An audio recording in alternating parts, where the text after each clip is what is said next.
Dear students, in our previous lecture we have started chapter first, that is chemistry of elements of first transition series, in which we have studied general characteristic features of d block elements. Today we will discuss about the first transition series of d block element. So as we have discussed earlier that d block element comprises on four series, that is 3d series, 4d series, 5d series and 6d series, or first transition series to fourth transition series. So you can see in this image, this blue line indicates the first transition series. First transition series also called as 3d series, which consists of 10 elements from scandium to zinc, atomic number 21 to 30. These elements lie in the fourth period of the periodic table, as you can see in this picture. In the atoms of these elements, the last electron goes to 3d orbital. That's why these are called, this series is called as 3d series also. In this 3d series, orbitals are in this series 3d orbitals are progressively filled up with the electrons as we move from scandium to zinc. As we move from scandium to zinc, the electrons added progressively. Now we'll discuss about the general electronic configuration. The first transition series consists of 10 elements, naming scandium, titanium, vanadium, chromium, manganese, iron, cobalt, nickel, copper and zinc. These are their atomic numbers from 21 to 30, and symbol is, these are the symbols of these elements. So the general electronic configuration of transition elements, we know that n-1, d 1 to 10 and ns 1 to 2, as we have seen in our previous lecture, that general electronic configuration is n-1, d 1 to 10, ns 1 to 2, where n minus 1 stand for the inner shell and the d orbital may have 1 to 10 electrons, because capacity of d orbital is, it can occupy 10 electrons, and the s orbital of the outermost shell n may have 1 or 2 electrons. N indicates the outermost shell, that is s orbital in this case. After filling of 4s orbitals successively,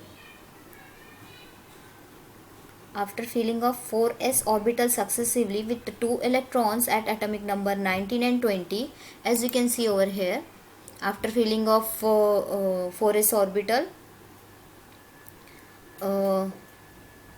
the electrons will come in the 3d orbital, because and not enters into the 4p, because 3d orbital is of lower energy than the 4p orbital and higher in energy than the 4s orbital. This filling of electron is according to Aufbau's principle. So the valence configuration of first transition series is usually 3d9 4s2, as you can see over here, 3d9 4s2, and the capacity of d orbital is 1 to 10, it can occupy the 10 electrons, and capacity of s is 2 electrons. So it may be possible it may have 1 or 2 electrons, or d orbital may have 1 to 10 electrons. So as you can see in this elements from scandium to zinc, some elements do not follow the Aufbau's principle. There are some alternate ways that electron can arrange themselves that give these elements better stability. Getting it? Some elements do not follow the Aufbau's principle. They arrange themselves to give them better stability, as you can see in this. In case of chromium and copper, instead of 3d4, 3d5 is there, As you can first we'll discuss about the electronic configuration of scandium, that is atomic number 21, 1s2, 2s2, 2p6, 3s2, 3p6, 3d1, 4s2. So electrons will enter into 4s first and then enter into the 3d. So scandium 3d1, titanium 4s2, 3d2, vanadium 4s2, 3d3, chromium 4s2, 3d4. It should be like this, 4s2 and 3d4, but instead of 4s2, 3d4, it shows 3d5, 4s1 electronic configuration. And manganese 3d5, 4s2, 3d5, 4s2, 3d6, 4s2, 3d7. Nickel, first 4 electron goes into 4s, that is 4s2 and 3d8. Copper, instead of 4s2, 3d9, it shows 4s1, 3d10 electrons. And zinc 3d10, 4s2. Now why these elements, why chromium and copper shows exceptional configuration? As you can see, the electronic configuration of chromium and copper, chromium 24 and copper 29, that is 4s1, 3d5, 4s1, 3d10. So to understand it is the reason behind this is that the completely filled sublevels are most stable than the partially filled sublevels, and a sublevel which is exactly half filled is more stable than a partially filled sublevel which is not half full. Getting it? So a half filled is somewhat be more stable than partially filled, and similarly completely filled is more stable than half filled, or you can say partially filled. So to acquire the half filled and completely filled electronic configuration, the 4s electron will move from 4s to 3d. As you can see in this,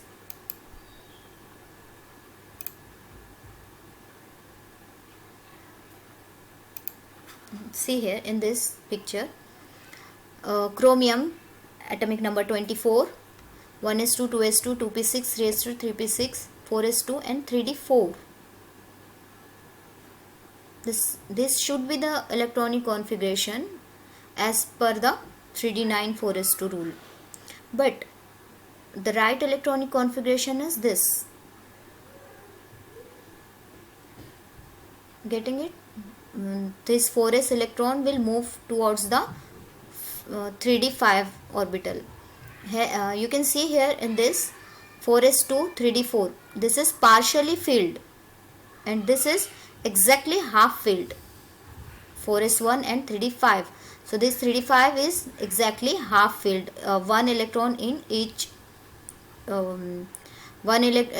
each occupies one electron, or you can say this is exactly half filled.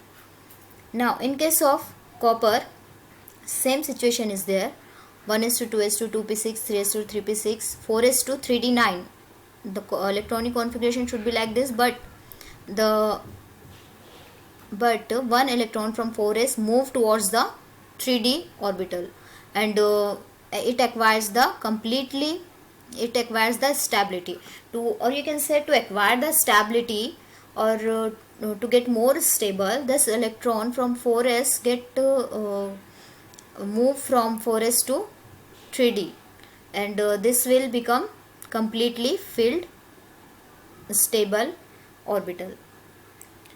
So in both examples, the electron move from, in both the cases, in chromium and copper, the electron move from 4s sublevel to produce a half full, in case of chromium, or a completely filled 3d in case of copper. This gives the atom greater stability, so the change is favorable.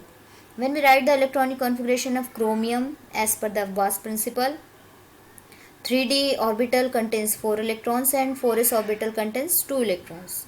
Since the d subshell can have maximum 10 electrons, therefore either 3d10 is stable or 3d 5 is stable. Since every element prefers to have a stable configuration, hence one electron from 4s orbital will get transferred into the 3d orbital. Thus it has an exceptional configuration. Similarly, in case of copper, 3d orbital has 9 electrons and 4s has 2, but to get the stable configuration, one electron from 4s will get transferred into 3d, giving it as an exceptional electronic configuration, that is 3d10 4s1, which is more stable. And remember that these two cases are exceptional only when the element is in its ground state. So this is all about the electronic configuration of first transition series, and we have also discussed the reason why chromium and copper show the exceptional configuration. So in our next lecture we'll discuss about the properties of first transition series.